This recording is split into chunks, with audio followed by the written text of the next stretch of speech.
Hey everyone, it's Kristen. Welcome to the special update of the Explicitly Pro-Life podcast.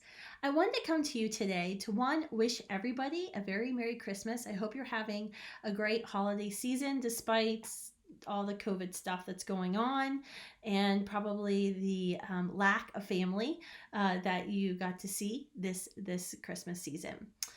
Second thing is we have a new season of the podcast coming out very soon.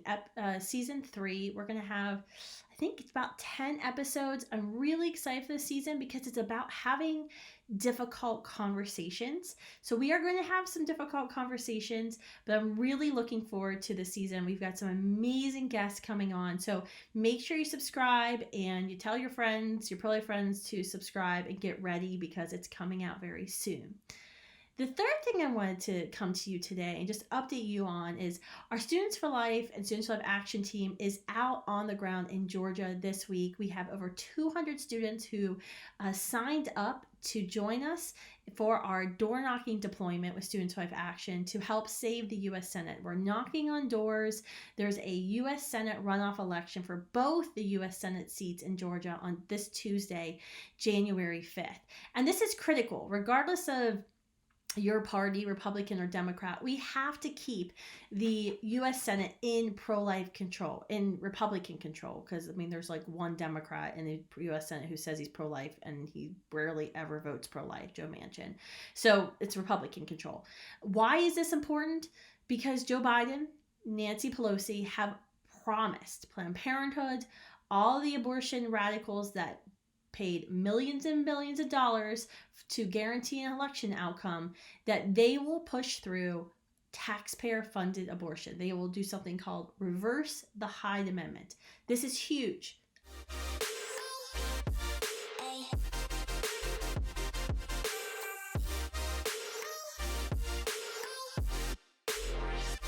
The Hyde Amendment has been in place since the late 70s. It prevents U.S. taxpayers from having to fund abortions, except we do use federal funds to pay for abortions for women who can't afford them, for women who are victims of incest, rape, or their life is in danger. But other than those three hard cases, no federal taxpayer funds can be used to pay for abortions. Now, state dollars can. So if you live in the state of California or Massachusetts or Illinois, your state taxpayer dollars are funding abortions. But the Hyde Amendment, we know, has saved millions of lives. And social scientist Dr. Michael New, who was a guest at the very beginning of season 2, talks about this. It has saved millions of babies. The abortion left has already started a campaign to get rid of the Hyde Amendment. And what they're trying to do is tie it into their campaign for social justice to say, well, if you're a poor woman, it's unfair that there's a Hyde Amendment because rich women can afford their abortions, but poor women can't. Therefore, we have to get rid of the Hyde Amendment. This is all a ruse to expand Planned Parenthood's abortion industry.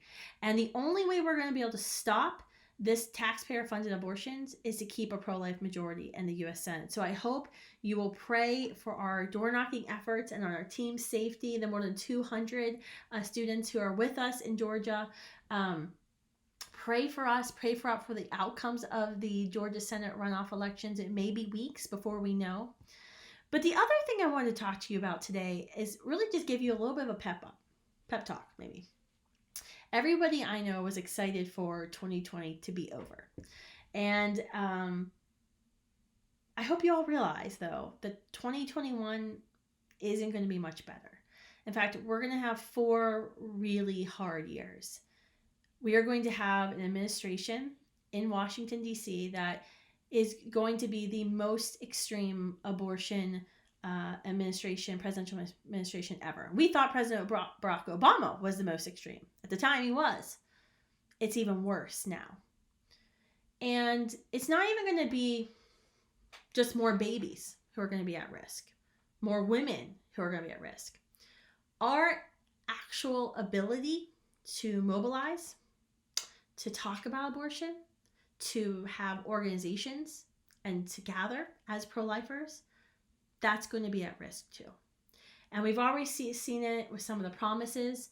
We've seen it in some of the appointments that have been named. For example, Joe Biden, Kamala Harris saying they want Javier Becerra, the current Attorney General of California, to be the head of the Department of Health and Human Services. Javier Becerra is a former congressman. He's an attorney, has no medical experience at all, but he, as the New York Times has labeled him, is the abortion industry's attack dog. And he has already gone after David Daleiden and Sandra Merritt, tried to put them in jail for exposing Planned Parenthood's body part selling scheme, the fact that they were selling and offering for sale the broken bodies of babies they were aborting. Planned Parenthood never got in trouble for that, but he's tried to put David and Sandra in jail for exposing what Planned Parenthood's doing. This is the man who Joe Biden and Kamala Harris have tapped to lead HHS. HHS is extremely important. I used to work there. All the pro-life regulations when it comes to the National Institutes of Health, the Food and Drug Administration, FDA, when we're talking about chemical pill abortion expansion, all of that flows from HHS. We're talking about Obamacare and what the Democrats have promised to be, this Medicare for all socialized healthcare system, which is extremely scary, especially for myself, because I'm a mom of 2 kids with very expensive medical needs, and we know what happens in socialized healthcare systems with those who have expensive medical needs and have rare conditions. They tend to be at the bottom of the rung. They don't get the medicine that other countries get. For example, my children here in the United States have been privileged to be on a very expensive genetic modulator drug that we believe will add decades of life, but still patients in Europe and even in Canada still can't get access to this drug, even though my children have had it for years here in the United States of America, because their healthcare systems refuse to pay for the drug. This is what happens in a government healthcare system, because the government decides how much they will pay per person for healthcare. So we're going to talk about that. I'm going to have an episode on that. But there's going to be a lot that we have to fight against. That's kind of my point. And I think I could talk all day, all night about this, and all day on, all night for you. But I wanted to come and just, before we get into all the marching orders, and trust me, there's going to be a lot of marching orders. I hope you subscribe to Students for Life and Students for Life's Actions email list. You're following our Facebook, our Twitter, our Instagram, and so you can get all the marching orders, because they're going to be coming fast and furious. But I wanted to come to you today and say, after you pray for our work, pray for the elections there in Georgia this week, I want you just to take a moment, take a few hours, and be in thanksgiving for the pro-life gen. The fact that we have a radical, the most radical abortion presidential, incoming administration ever. The reason we're at this place is because of you. Is because of you, pro-life gen. Because the abortion industry is grasping at straws. They're gasping for their last breath, I guess you could say. They are desperate. That is why they're trying to get people like AOC and others to lead this packing the Supreme Court effort, because they're terrified we have a solid pro-life majority on the Supreme Court now. This is why they're pushing for statehood from Puerto Rico and District of Columbia, not because they care about Puerto Rico or those taxpayers who live in the District of Columbia, but because they want 4 pro-abortion U.S. senators. We know they're desperate. And they're clearly acting desperate. Their attacks on us are a sign of their desperation. And the reason they're desperate is because of you. Because of all of your hard work. Because anytime we talk about abortion in the national news, there's a picture of you. Whether it's the New York Times, Wall Street Journal, Washington Post, AP, Reuters, there's a picture of a young person holding a pro-life gen sign, clearly showing we're in the majority. It's because they see you by the hundreds of thousands at the March for Life every single year. That is why we're in this position. And as tough as it may be, and as painful as the next 4 years is going to be, it's a good sign, because it means they know what we know. And that's that they're losing. They're losing their grip on this generation. They're losing their stranglehold on our culture. And they're doing everything they can.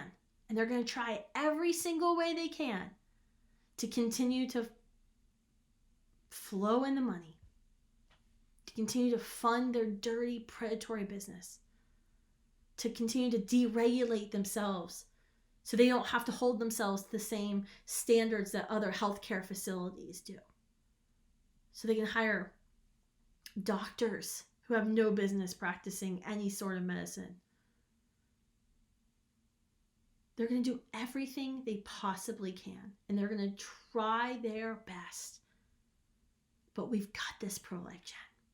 The fact that 200 students signed up, raised their hand, were self-sacrificing enough to give up their New Year's Day holiday to get in vans to drive from Texas and Illinois in the midst of a pandemic, in the midst of snow, rain, sleet, to do something not fun, knock on doors, means that we are in it to win it.